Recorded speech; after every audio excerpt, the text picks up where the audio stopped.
Hello, universe. Welcome to another podcast. This is Mahony Meaning Podcast number 7. We're back here with Stankphysique, my man. You know him as Tristan. You know him as Stankphysique. You know him as the swole guy on Instagram because you do follow him. And if you don't, what the hell are you doing with your life? What's going on, Tristan? Listen to that. He's gonna start right out out the spot. Yeah, starting with some screwed stuff. Dude, not a bad day. Normal 8-hour shift. Got done, worked out, nice chest bump with some forearms, and then just a 2-mile run after here. And then I came back, and you're still a stank ass, and you haven't eaten yet. I'm trying to upload some content. Me or you? You. Oh yeah. I'm still kind of smelly from my run. But Yeah. good. I like you're getting that discipline going. Oh man, I love it. David Goggins. Yeah, I introduced you to everybody should look up David Goggins. He's quite the animal. Dude, it made me want to just quit my job and just go run, man. Run and Run bike for a living. and just Go into the Marine Corps and do the Hell Week. Hell Week. Yeah, Navy SEALs, become some badass and just kill motherfuckers. Yeah. Yeah. David Goggins is one of the first black guys to go through Hell Week, I'm pretty sure. Maybe the first, I'm not sure. But I don't think he was the first. No, he's one of the first. I think he was number 4, maybe. Yeah, he was up there, but Yeah. He was 275 pounds, going on 300, and he was spraying for cockroaches, and that was his life. And so his mother was supporting him, but he looked in the mirror one day he sat down and he watched a documentary on it was actually random. I just watched it today. He got out of the shower and he saw some guys. He started, it was on TV. It was a documentary on Hell Week. Yeah, and he saw these guys going through hell. Yeah, he saw these guys quitting and everything like that, and he's like, wow, life could be that easy. You have that choice to be able to quit. And he's like, I don't want to quit. Well, I'm doing that right now is what he thought. Yeah, and let me tell you what, he fucking succeeded. Oh yeah, well what he did was he was asking the Marine Corps if he could. No, not Marines. Sorry. I don't think it was Navy. It was the Navy. Navy. Yeah, Navy SEALs. Yeah, he's a Navy SEAL or what? Yeah, was a Navy SEAL. He's retired, but he asked them. He was trying to get in, and then they told me he was too overweight, too fat, and he just started fucking running. Oh yeah, the guy's insane. He at that weight, he was one of the people that ran. He did 100 miles in a circle track to qualify for the Badwater 135, which is a hellscape of a run. It's through Death Valley in Arizona. See, when you're trying to qualify for that, is it what time period is that? Qualifications is that in one straight run? It's 100 hours or 100 miles in under 24 hours. Okay, so you can literally run a little bit. You can take a break, run again, kind of thing. You can slow down, yeah. But you're allowed to take water breaks. But let me tell you, it's 100 miles. Yeah. He ran the first 70 in I think the first 12 hours, something like that. Dude. Yeah. Even the pull-up challenge he did, 4,000 and 41. Well, 4,040 was the record set. I can't remember what he said it to. No, it was 4,020, I think. Yeah, no, you're right, 4,020. But anyways, off David Goggins. Definitely check him out. Check his book out. I can't remember the name of it off the top of my head. It's a great book. He's got a workout routine in there. You should try his week. It's 111 miles in a week. Yeah, we got to do that sometime. Yeah, we're going to do that challenge. Look out for that on Tristan's channel. What are you thinking? Middle on our winter break for college, or should we do that more towards the spring break? Oh, that's definitely a winter thing. Oh, man, that would be sick. Get some snowshoes on. Oh, no. Around the road, bare right on the black road. ice, and just face plant a couple times. Oh, no. You hold yourself fine. Dude, I was looking at Steve-O too today from Steve-O? Jackass. Oh my god, he's actually changed quite a bit. He's got his own podcast. Yeah, I know. I found him through watching David Goggins, and it That's was one of weird. the recommended ones. And he's like, "Yeah, bro, I was trying to show off to some girl. I was pretending to be in some fight, starting a fight with imaginary guys in front of this girl on the balcony." And he's like, "I used to have this technique to jump off the balcony, but he's like, dude, I was so pissed off of alcohol and pills. He's like, I completely messed up my technique. I face planted. I had to get 10 stitches to my jaw. I had skin peeling off. I broke 7 teeth. He's trying to do a stuntman now. This is before, because he was like, yeah, I'm gonna become some famous stuntman and stuff. This is before his fame. This is before his fame. Yeah. Oh. The guy's crazy. He does magic now too. I think it's pretty. Yeah, cool. I've seen a couple of videos of that too. Yeah. So you seem to have delved into this discipline of yourself. We've been discussing throughout the day that there's a doctrine of it that we self-apply. Is there any difference between yours and mine? Do you think? I'm still trying to find my self-discipline. Like, it's getting there. I'm starting to think about how I Oh, incorporate you don't. it. I don't feel like you find it. You develop it. Well, yeah. Yeah. Well, I'm developing it right now Yeah. because I'm trying to implement it in my life because with everything that's going on, I do have some priorities and I do have a passion to look physically well. So it's hard to be able to do my job to work, which is 40 hours a week, work out on top of that, and then have another full-time job, which is school. So that's going to be quite a juggle. Yeah. Here's a question I had just stirring in my brain. The ideal Tristan, the ideal Stankphysique. Think of yourself, the perfect life. Now, what installations have you done of that person to today? Like, what steps have you taken to become that person? Well, before all this, before I started learning and developing my self-discipline, I was bulking and I was eating way too many calories. I wasn't necessarily putting on bad weight. I would say I put on good weight, not just strictly muscle, not just strictly fat, just good weight. What's the time period for that? As in, when did you start? Oh, I started back in, I was putting on pretty good weight from March up until July 2020 of 2020. Yeah. Okay. And then just up until recently, like I kept bulking, and then I was like, about 2 weeks ago, I was like, I need to diet down because I still want to look kind of lean. I want to look more vascular because I got too much body fat on me. I got to lower that percentage down. You in my look body. puffy. I look puffy. Like I still looked like I lift and everything like that, but I definitely need to incorporate cardio more.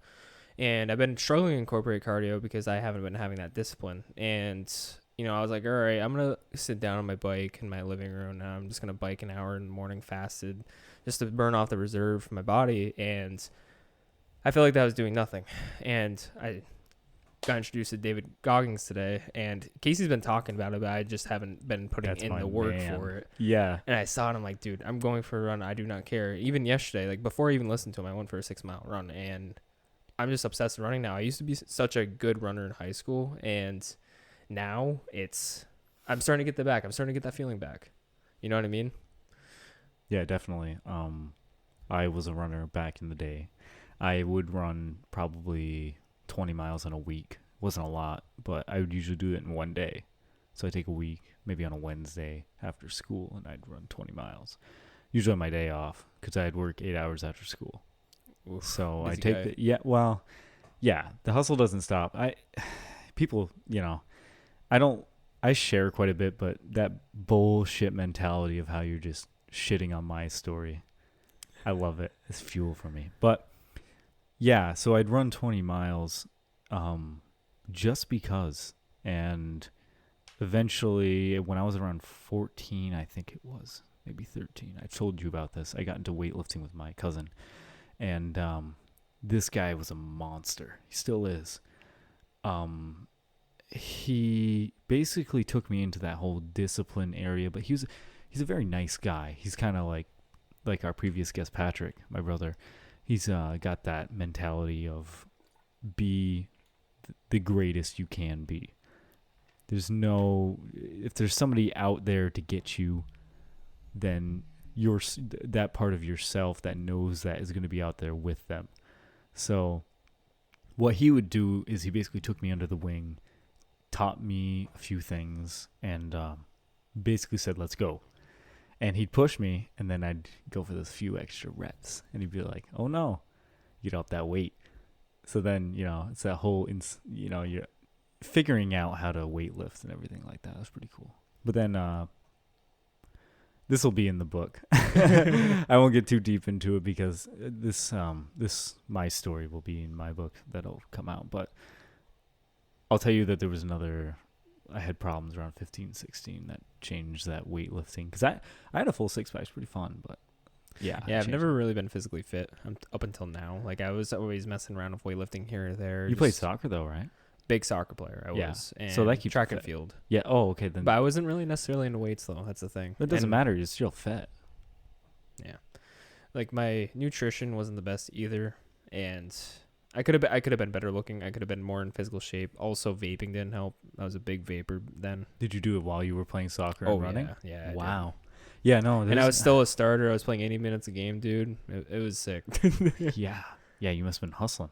It's kind of weird that you stayed on that vape train, though. Was that more of a societal thing?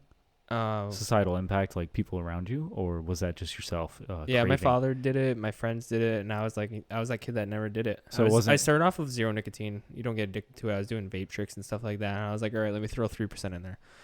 Then that happened to turn to 6, then 12, then 18, and then I started getting into the smaller devices like the Juul, the Drops, the Junos, and stuff like that. And I was vaping like 50% nicotine, and then I got up to 60%, and I was like, dude, I'm losing a lot of weight. I feel sick all the time. I have the shakes. I was just listening today of a really good information.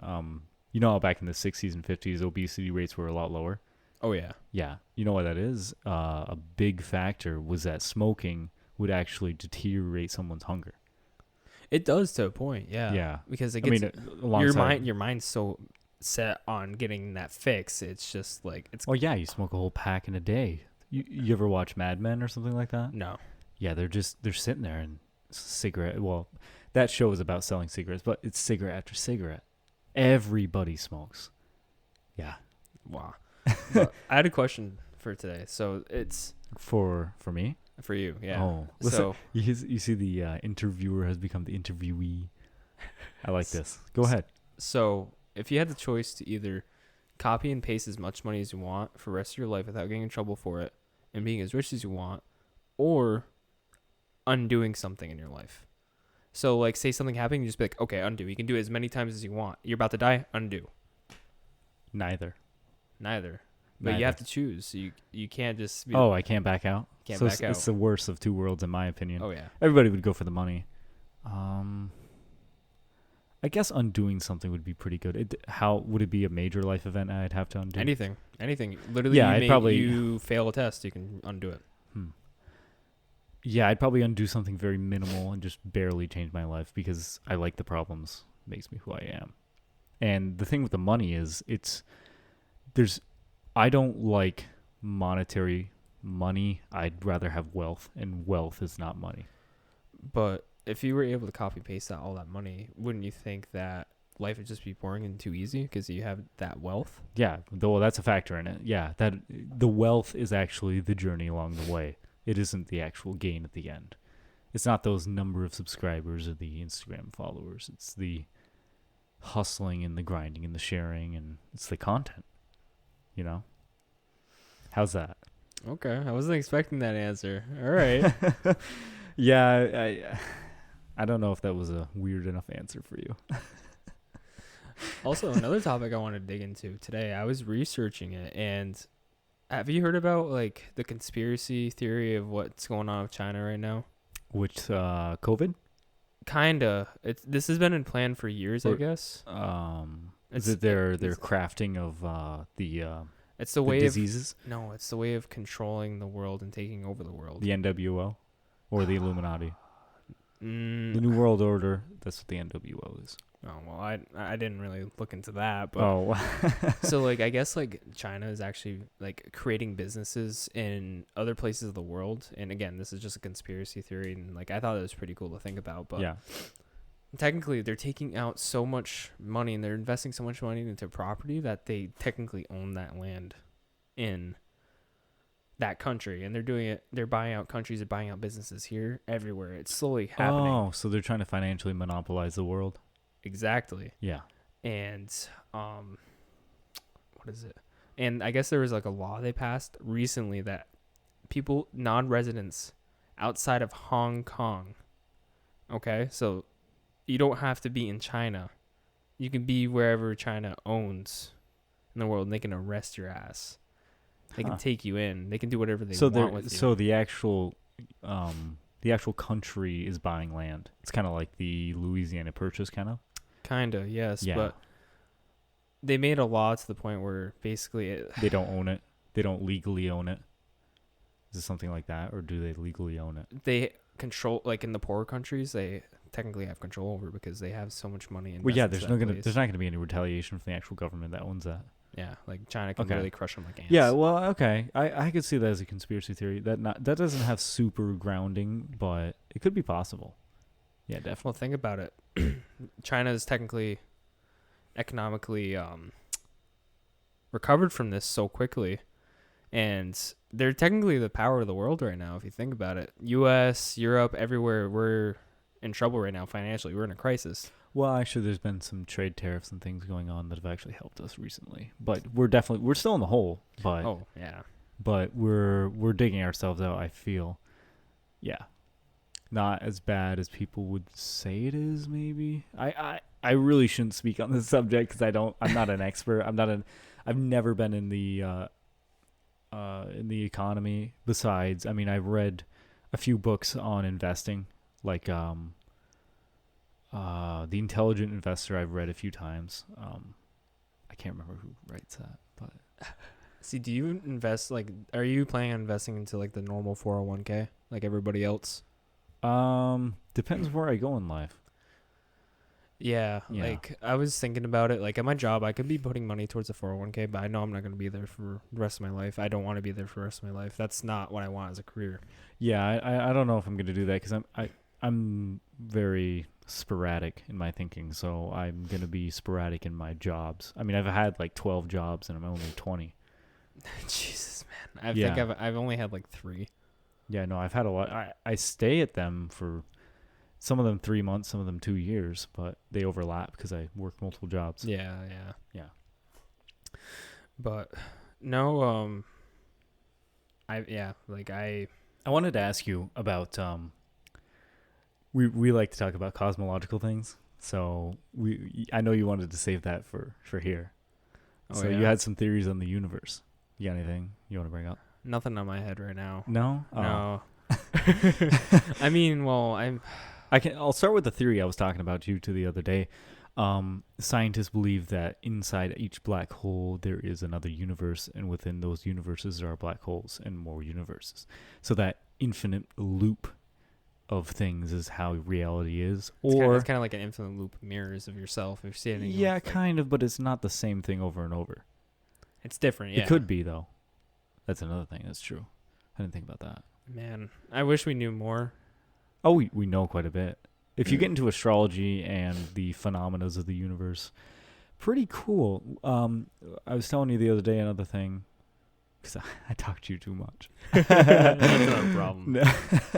But white holes are mathematically supposed to exist because all that matter is supposed to go somewhere. Because you can't destroy or create matter or energy. But what if that's proved wrong? Well, it hasn't been yet. It could be. Well, I guess it is in a way because all that matter into a black hole doesn't come out. It could be condensed.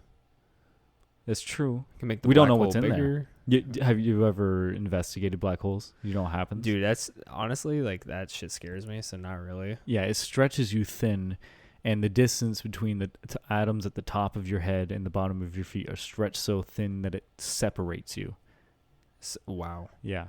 So you're not living through that. Yeah, I think it's something like there's different. That has to be faster than the speed of light, then. Because it's a black hole. It takes all light in. There's nothing there. If you watch somebody go into a black hole, they stay there, and then boop, they're gone. Because that's when the light just it's gone.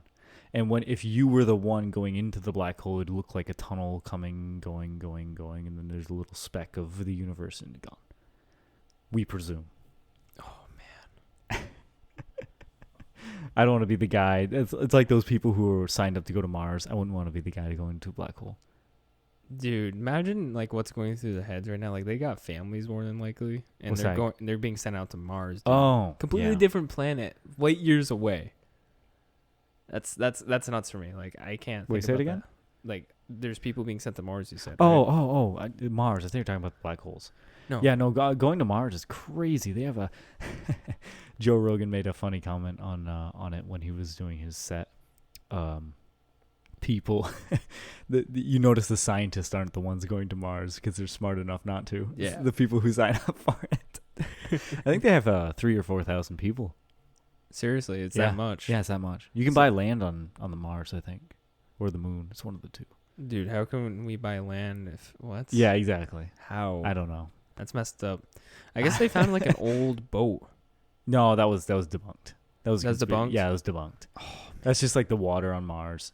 Remember that? Mud. It was actually it was mud. It wasn't mud. Yeah, it was debunked. It sucks. There's actually a few people at Potsdam that graduated and controlled the Mars rover. Oh, really? Yeah, it was pretty cool. I saw the post the other day on Potsdam. See, as a kid, I always wanted to work for NASA. I've always wanted NASA. Yeah, NASA's cool. Oh man, like what would you do though? I would love to be the astronaut that goes out. Honestly, I'm not dumb. Buzz Aldrin. I don't even know who that is. You don't know Buzz Aldrin? No. First astronaut on the moon.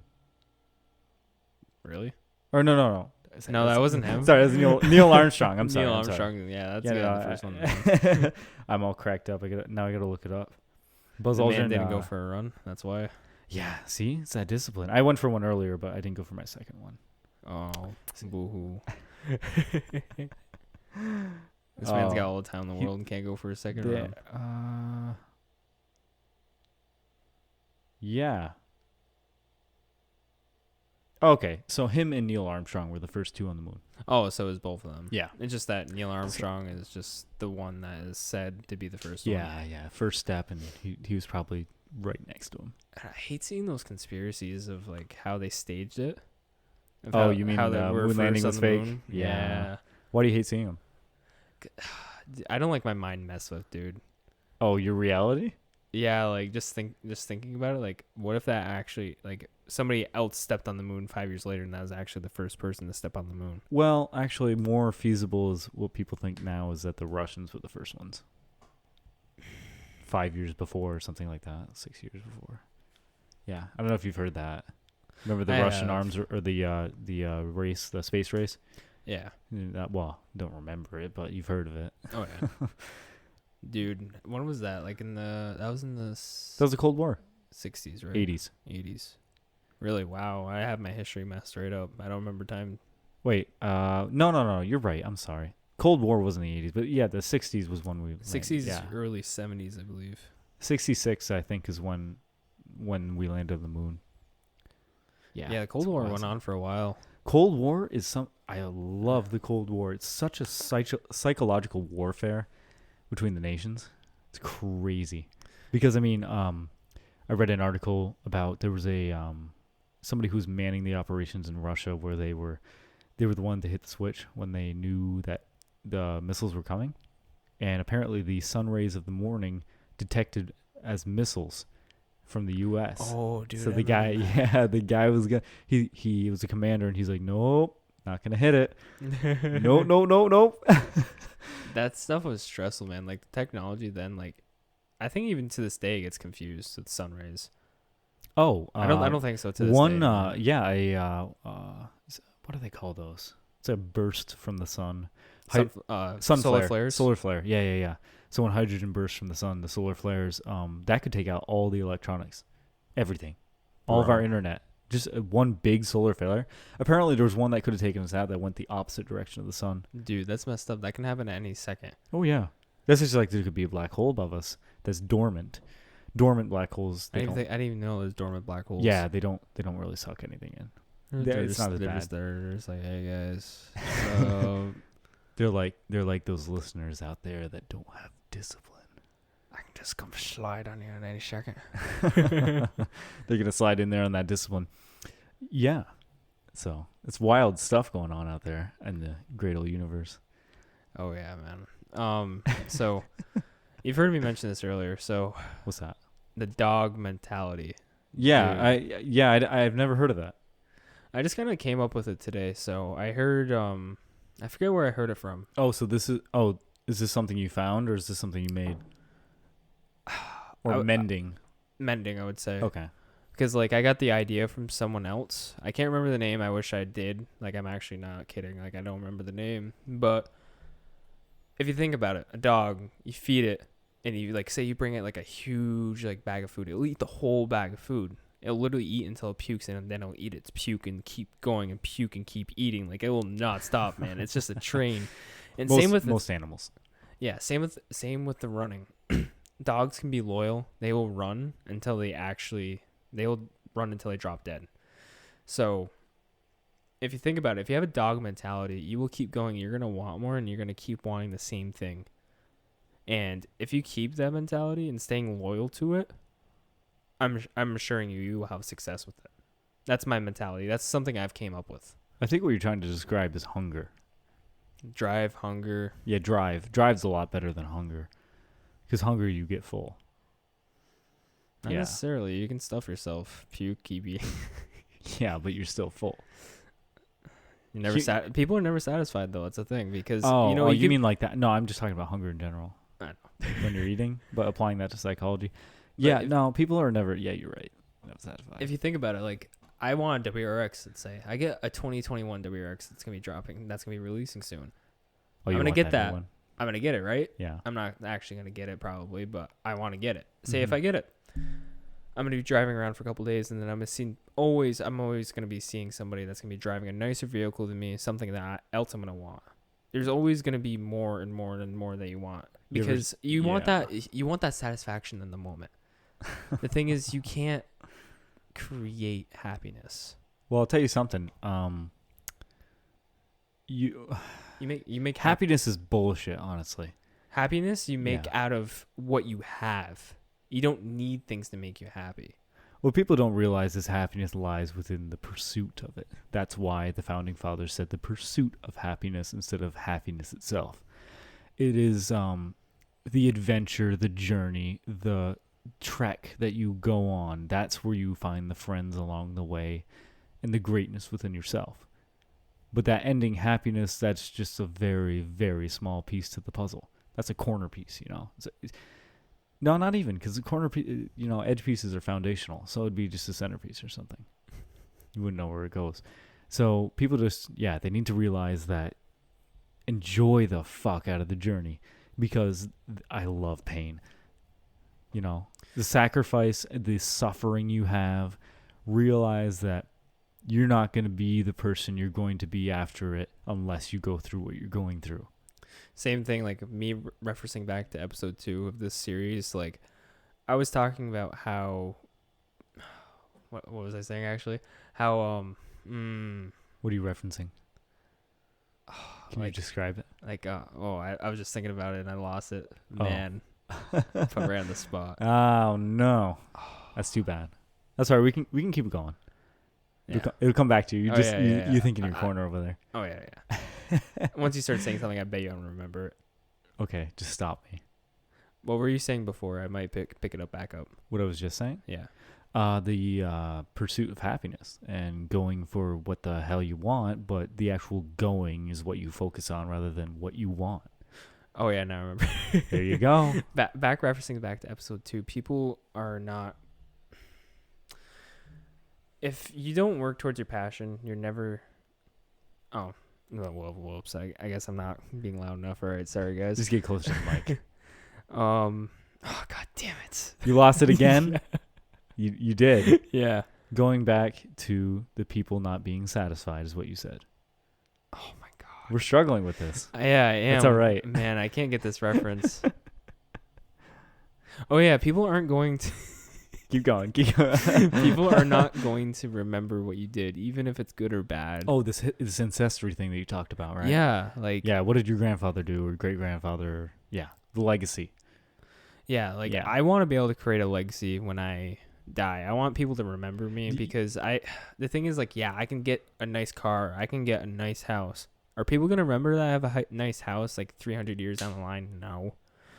It's like you said, it's all about the thrill of the ride and all that. But the thing is, you have to enjoy the ups and downs. You have to enjoy. Yes, you have to enjoy the ups and downs. You can't just expect life to be good, because if life was good, it'd be too easy and you'd be bored of life, and then you want more excitement, and then you search for more things, and you're never satisfied. Yeah. One of the good quotes that I just thought of is, there are 2 times when a man dies. The first time is when he actually dies, and the second time is when the last word is spoken of him.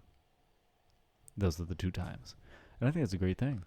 That's true. Wow. Yeah, that is true. Yeah, it's a good quote, isn't it? Like, I love hearing about folktales. Like, folktales, what do you mean? Fairy tales? Like Pinocchio and stuff like that? No, Folk tales, like Hercules. As in like Mythology. down the line family sayings that you don't know are true. Oh. But the thing is, See, I get it all fucked up with mythology. so my sister's married to this guy, and basically, I guess Jesse, who's that guy that traveled out west? Jesse Jackson? No, not Jesse James. Jesse James, yeah. Jesse James, yeah. I guess him and Jesse James traveled out west, won a crap ton of money. I don't know how, probably dealing or running, smuggling, stuff like that. Wasn't he an outlaw? Oh yeah, he was an outlaw. Yeah. I'm pretty sure. That's what it was said down the line with the family. And I guess he came back and bought like 2,000 acres up in this area, and they don't even know where their great grandfather and stuff like that were buried. One time they're just going right through the woods that they own. They found these rocks in the formation. It was kind of like they thought it was an Indian burial ground, and they were like, "Oh wow!" And then they found the sticks, and the names were carved into them. They're like, "No way! This is where." Did they keep the sticks or no? Yeah, they left them there. Oh, they left them there. Well, Yeah. This is on the land. This is on their land. They still have it? Yeah, Oh, that's it's cool. family land. That's good. So like it's like, you see what I mean? That's a legacy that I want to kind of have. Well, yeah, but Not yeah. necessarily running and smuggling drugs, but Well, you never know. handing, like, even if it's like not that I'm talked about, I want to hand something down to my kids. I want my kids to hand something down to my great grandchildren. I want a legacy. I want them to be like, hey, your great grandfather did this. You know what I mean? I at least want it staying in my family. Like, for a good example, David Dobrik. Have you heard of him? No. He's a big sensational Hollywood star. Does funny videos, stuff like that, and he does the most ridiculous things. Like, he'll give people Teslas randomly in the street, like a homeless guy a Tesla. He has a lot of money, but the thing is, 60 years from now, do you think people are gonna remember him? No, they're gonna be thinking of the next new hit. He has it good going on right now, but the thing is, like, is he gonna have a legacy? Are people going to remember what he did? Well, let me ask you this. What would you do for your legacy? I'm sorry, what? What would you do for your legacy? That I don't know yet. What will your legacy be then? That is just gonna come through life. Well, yeah, but Even- what would you like it to mold to? Was it this bodybuilding? Or Not necessarily. I No? would like for people to be, I don't want to like build a gym and be like yeah, that would be pretty cool if I built a gym and all that, but that's not necessarily what I want, because buildings come and go. Mm-hmm. They don't really mean anything. Like, they just have a value and price on it because that's just how society is today. Yeah. Like, I want something more of like, I want people to be able to look at their life and reflect on what I have done, what I've said, and implement it in I know their what you're trying to lives. say. You're trying to say you'd rather have yourself reflected through time rather than everything around you. Yeah, because Yeah.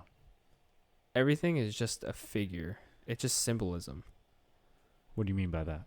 Like, Everything. So let's say money, for example. So say the government were to fail, money wouldn't really mean anything. It would mean nothing. It'd just be a piece of paper, and we value it as we can get a house, we can get a car, we Well, get money food is with that. symbolism, honestly. It's an IOU. Yeah, Yeah. basically. So Personally- is that what you mean? Yeah. Oh, Personally, okay. I would like to go back to the bartering system. Like, yeah, No, that's not going to work. it wouldn't work. I feel like there'd be bloodshed from that. But I like Alan Watts talks about how people, if you had somebody who's just nobody, didn't understand culture, and they just walked by and they saw you giving paper, and then you got a bag of goodies, you got groceries from the store, they're like, well, what the hell is that transaction? You got paper for food? Doesn't make any sense. And it's nuts too. Like, Charles Darwin, that guy created like the survival of the fittest motto. And nowadays, it's just like, as humans, survival of the fittest is over pieces of paper. That's how you live. And yeah, you can die and all that just by accidents and stuff like that. But that's, again, survival of the fittest. We make that technology, and sometimes we die, like plane crashes and all that. You have a very slim chance of surviving those. But the thing is, you never know when everything's going to end. Yeah, the threshold for people to be conscientious without problems of money on their mind is about $82,000 a year.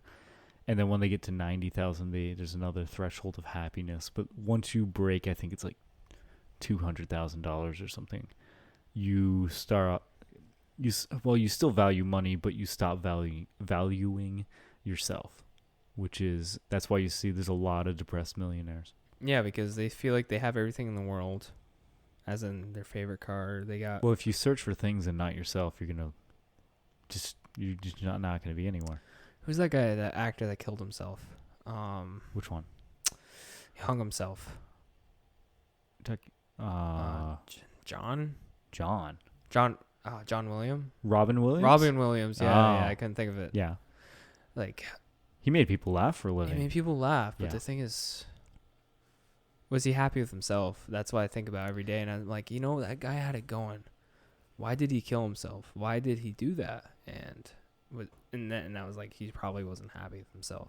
Oh, no, yeah. He was so much focused on pleasing other people, and that's actually kind of a rarity. I find that more modernly, just about everybody I know is depressed. I don't understand. Why is if you think, everyone is depressed? You got to think about it. Like, technology, cell phones, TVs, like, those aren't.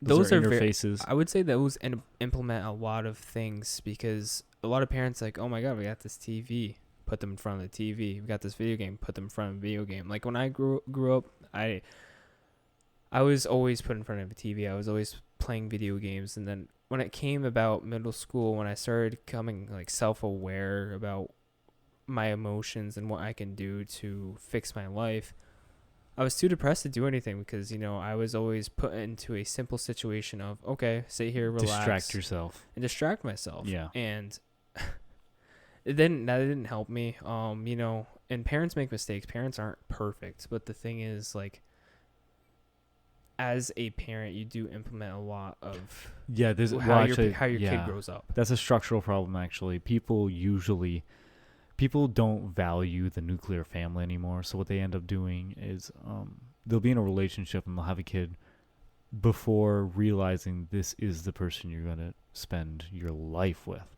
Once you have a kid together, that's it. That's a tie. That's a knot you're not going to cut. Yeah, like you were saying, like a couple weeks ago, you hated how, like, you're sick of seeing the divorce rates just keep climbing and climbing and climbing. Oh my God, I hate it. Yeah. Everybody I know has divorced parents. I don't. I'm blessed with having parents that stick together, and not only do they stick together, but they get along. And it's always good to have. They blindly back each other, which is crazy. I rarely know people like that, and they don't force their relationship upon us. Like, they show us what a true companions are. Yeah, it's that soulmate thing. People they say him, her, they are a soulmate. That's a heavy word. You can't know that unless you've been with that person through literal hell. Yeah, you gotta walk in there. Yeah, you gotta share the shoes of walking through hell. Yeah, real relationships, like, you will figure out ways to bend in and out and weave and figure out what the root of the problem was, and you can really just figure. Yeah, remember what I told you? Embedding it in the truth is like a hell of a thing that people don't do. Yeah, they blame their problems on everybody else instead of accepting their own fate. And that really bothers the hell out of me, because, I used to blame others for problems, but what did that do for myself? I went nowhere. I stayed in that rut because I never took responsibility. I never took accountability for the things that I was doing. And that just made excuses. And it seemed to make life easier, but the thing is, as soon as I started taking responsibility, I became so much of a better person. Jocko Willink has a really good thing called extreme ownership. And basically what it is you're taking full responsibility for all the bad shit that happens, and then you're figuring out what to do from there. That's just like David Goggins has extreme ownership. Or accountability error. Sorry. That's the same thing. Yeah. But those two have the same doctrines. They just call it different things. But it's definitely, I've done it. I've done it. Oh yeah. Yeah. So it's going through it. It's an experience that you have to be very stoic about. You can't you have to detach yourself from yourself, which is such a weird ass thing because then you're two people at once. Yeah, you want to involve yourself in your emotions because that's just biology. Like that's what you want to do. That's how you're going to react. And for you to be able to step out and take a step back and see what's actually going on from a third person perspective as an outsider, that is one hell of a strong mind. Yeah, it's hard to do that shit, especially situations I've been in. It's that takes time. Yeah. That takes time to do. Yeah.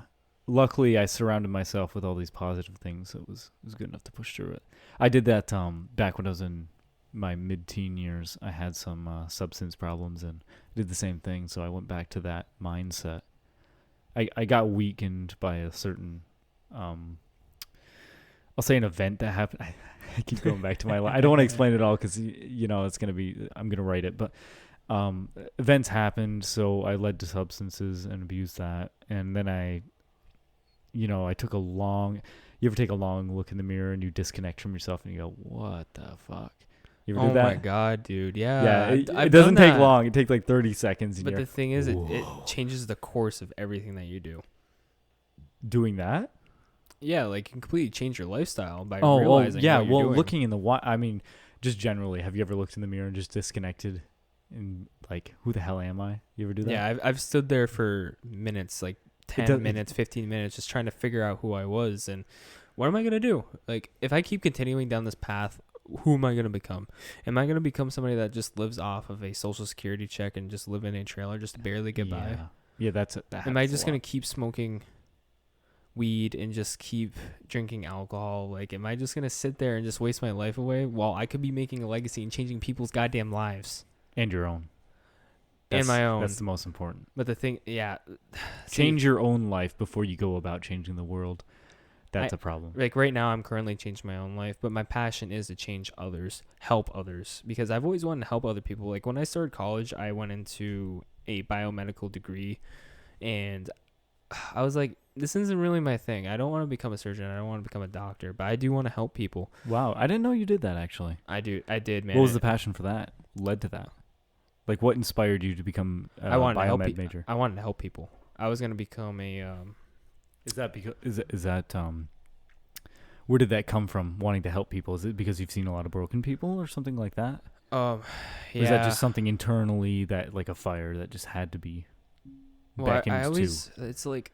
So I had a event happen when I was younger, and it's scary seeing somebody go through coming close to death and no one knows what to do and how to help it. And I'm like, you know what? Like, I do not want to sit there in the middle of a restaurant. Oh, you don't want to be helpless. I don't want to be helpless. I want to be able to help people. And I was like, you're still doing that, by the way. I don't know if you know that. No, I know. Mentally. I found it through a different thing.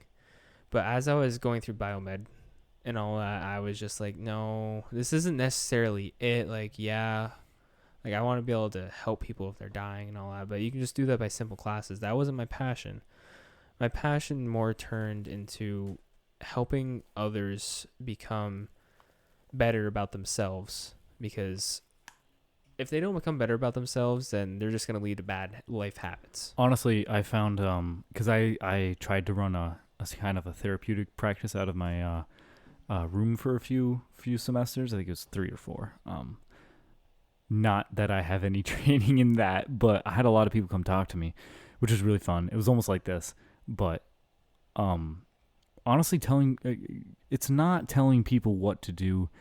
It's telling people the steps for them to find out what to do. And it's really fun to find that in people, because there's so many different personalities of how people are going to listen and intake things, because there's so many miscombobulations, like I think it was you and I who talked about, was it you and I talked about texting? Maybe it was Patrick. But anyways, not sure. Yeah, the miscommunication of texts and things like that. Oh no, you did talk to me about that, yeah. Okay, yeah. So that's a big thing. I don't mean to cut you off, but I just thought about this. I was supposed to say this earlier, but a big turning point for me, and I honestly thank my counselor for doing this. And she got nerves. She was nerved up with me, like she was mad. And I was that kid that went through high school making excuses. I barely did my work just to get by. And just gliding. Just gliding through just Yeah. to get my degree, and I was just gonna go through college and do the same thing. But I am so glad. And I even sent her an email like months later, and I didn't talk to her prior to that. And so I was sitting there, and like she was trying to get me into college because I was just like, I was putting it off. I was never actually doing it, but I wanted to do it. But I was always that person that procrastinated and did it last minute. So basically, I sat there, I was talking to her, and then she's like, when are you going to take responsibility for yourself? When are you going to go do that? When are you going to actually take action? Yeah. And dude, I got so mad, but the thing is, like, I stepped back and I'm like, I don't take control for myself. And I blaming it on her a little bit. At first I did. Yeah. And I was like I said, it took me about a week. It literally festered inside of me. Yeah. Dude, that happened towards like the end of third quarter.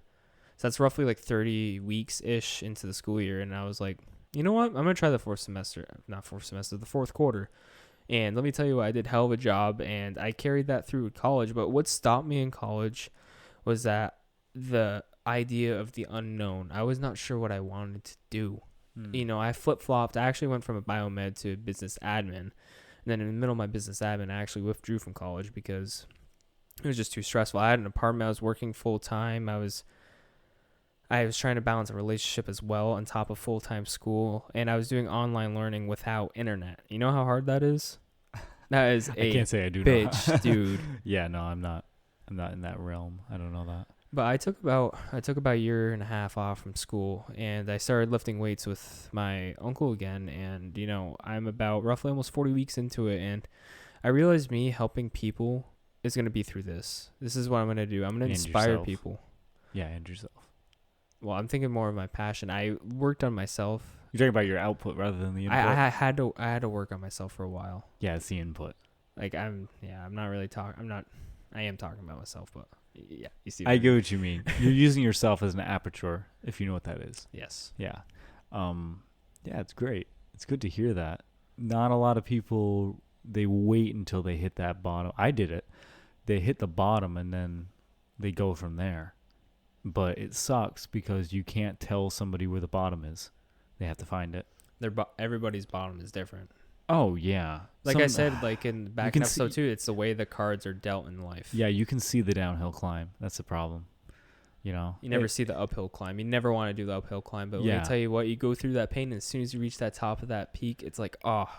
But the thing is, you do not want to find that downhill climb. There's no peaks. There shouldn't be.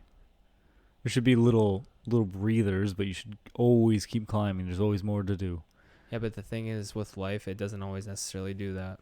No, but I wanted to denote it is a downhill climb instead of a downhill fall, because when you're falling, you're out of control. But a lot of the time, people are climbing towards hell, and they're trying to figure out. Well, a lot of people find out that their family members are in hell already. And the people around them, their friends, and that's what they surround themselves with. And that's part of the problem.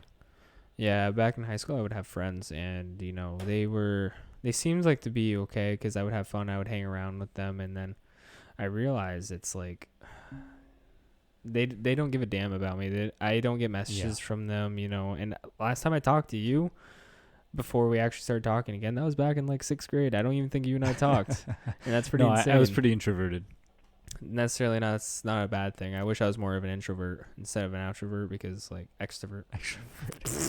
I know you're not. No, you're fine. But it's just, I'd rather have been more of an introvert, because it's just, I would have been in less trouble.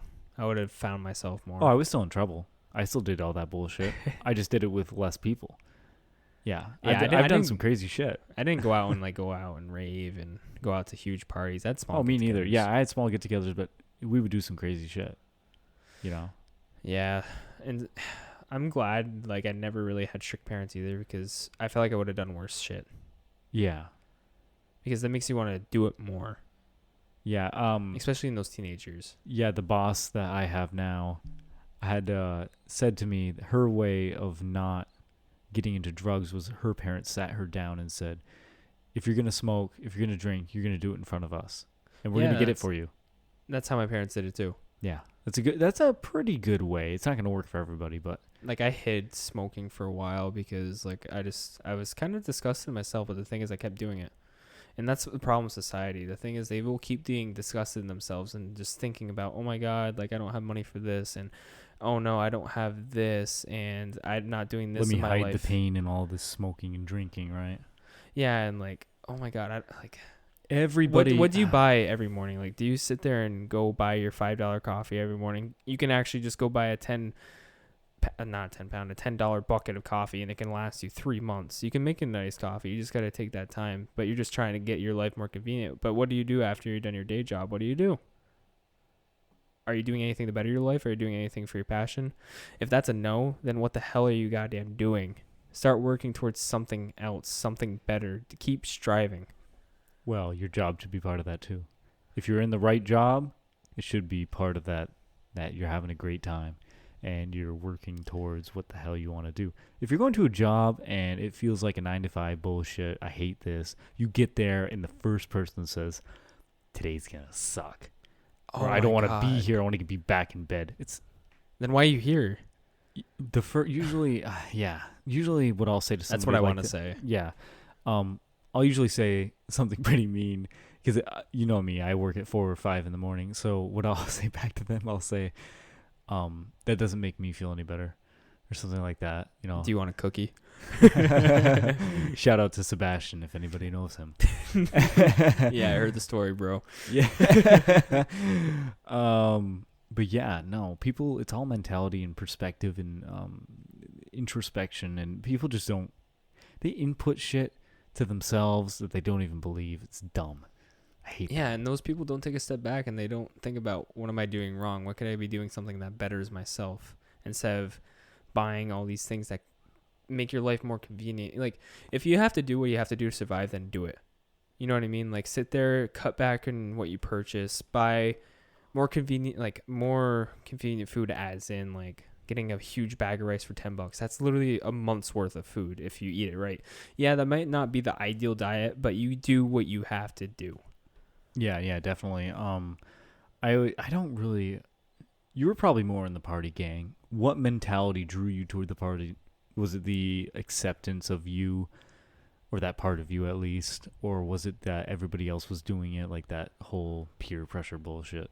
It was more along the lines of, I did like want to dip my toes in the water, but as I dipped my toes in the water, I felt like I was just sucked in, and other people influenced me, and it took me I had to fall flat on my face in life to figure out what the hell was going on, and actually be like, no, I don't want to do this. Like, saying no. I was always a yes man, and that was my biggest, I would say, regret in my life. But I do not regret it at the same time, because I wouldn't be the person I am today if that didn't happen.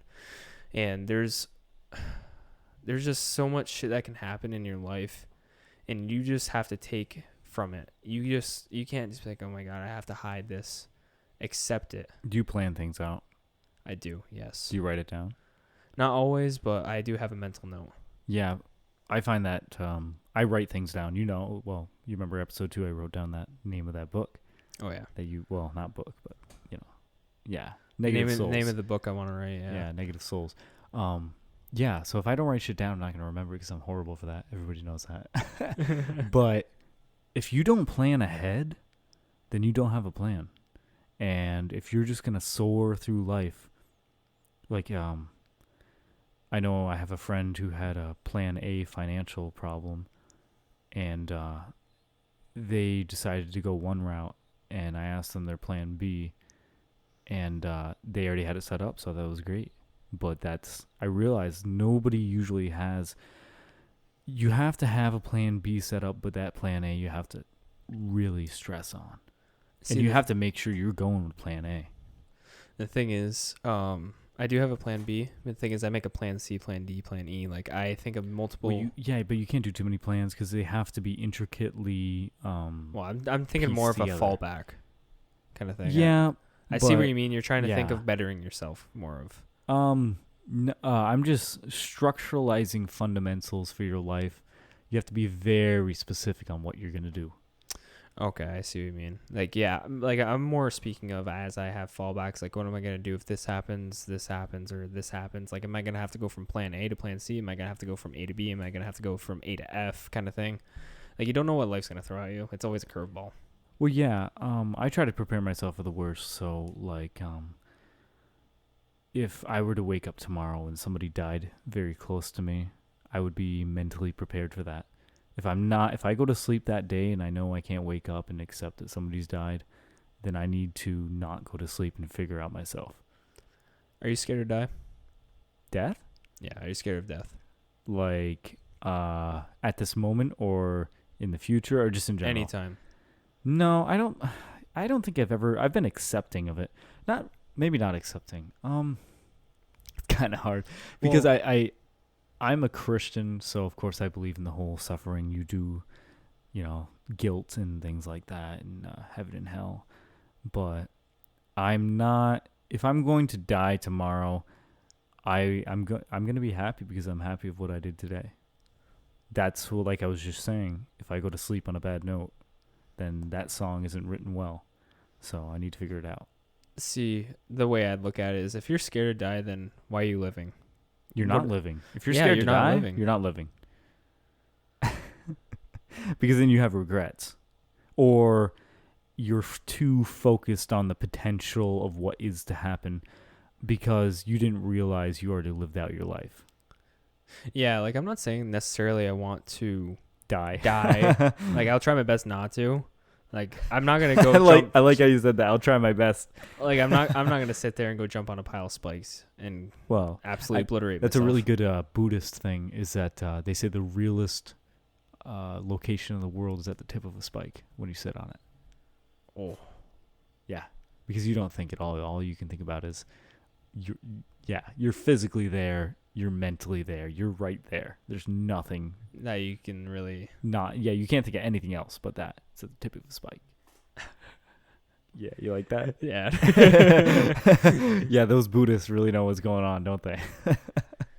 But, if I'm scared to die, then I'm not going to do things that, like you said, like you're going to live with regret.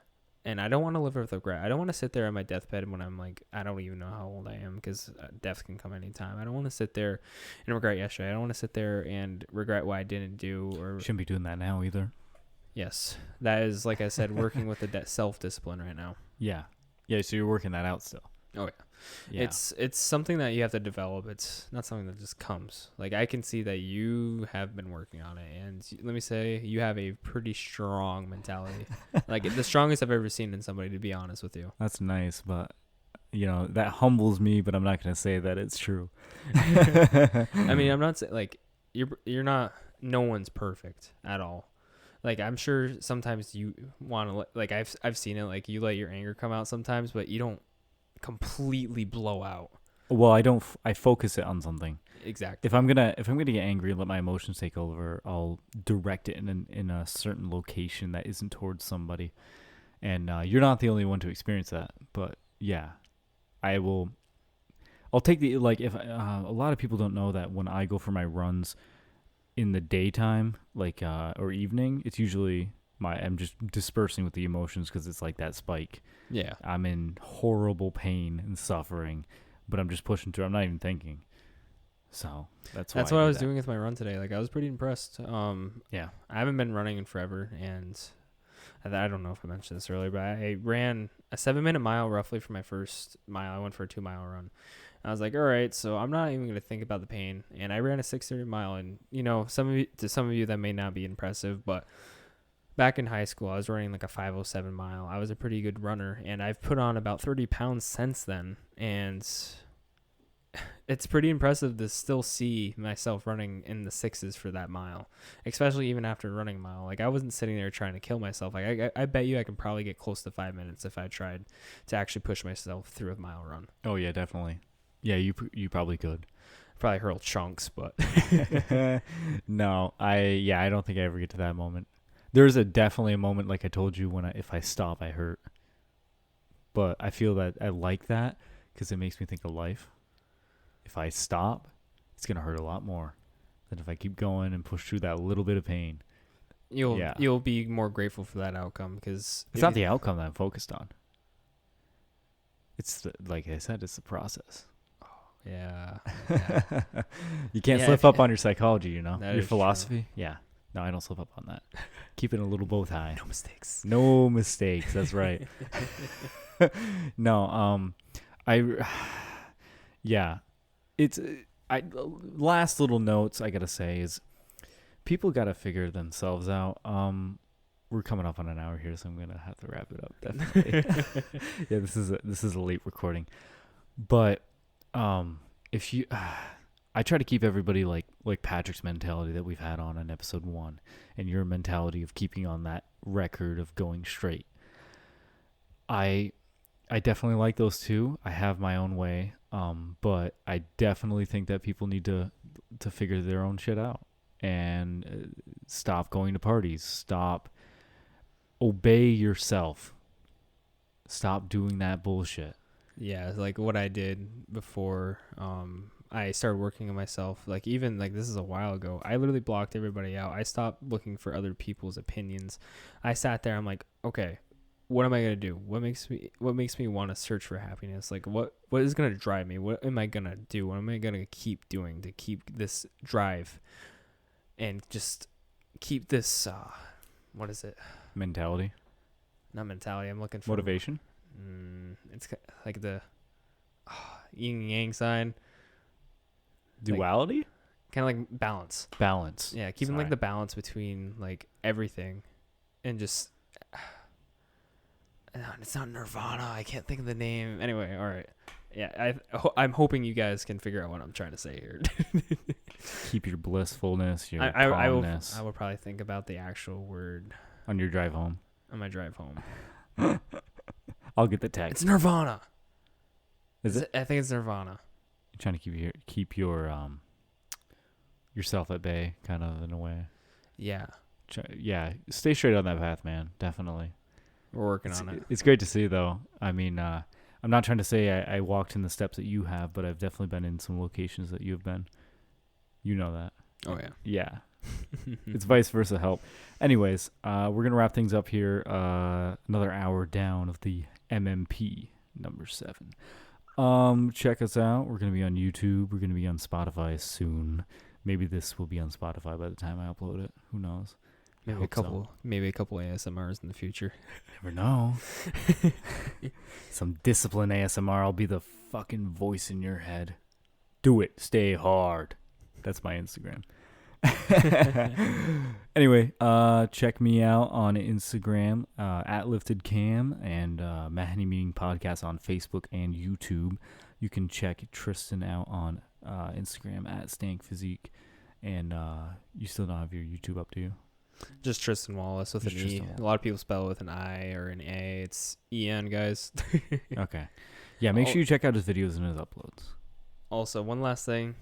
If somebody's got to do what you want to do, then why not you? Like, seriously, take that step up and do it.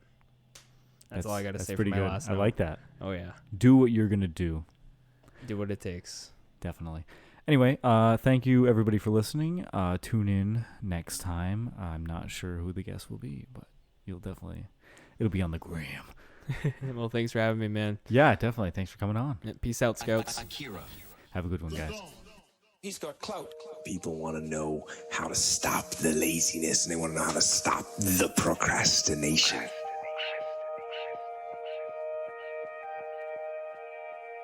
They have some idea in their head, some kind of a vision of what they want to do, but they don't know where to start.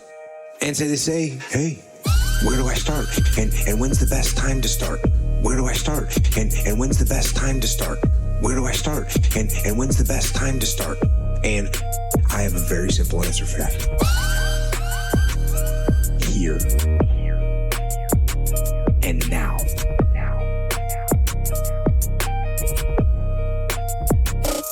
That's it. You want to improve?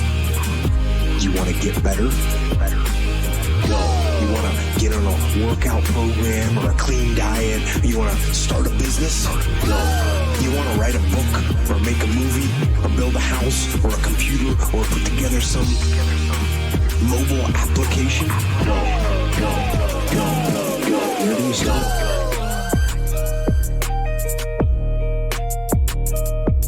You start right here. And when do you start? You start right now. Right now. Right now. You initiate the action aggressively. You go. You want to improve? You want to get better? Go. You want to get on a workout program or a clean diet? You want to start a business? Go. You want to write a book or make a movie or build a house or a computer or put together some mobile application? Go. The idea isn't going to execute itself. And the book isn't going to write itself. And the weights out in the gym, they're not going to move themselves. You have to do it. And you have to do it now. And that means you got to stop thinking about it and stop dreaming about it and stop researching every aspect of it and reading all about it and debating the pros and cons of it. Just start doing it. You want to improve? You want to get better? Go. You want to get on a workout program or a clean diet? You want to start a business?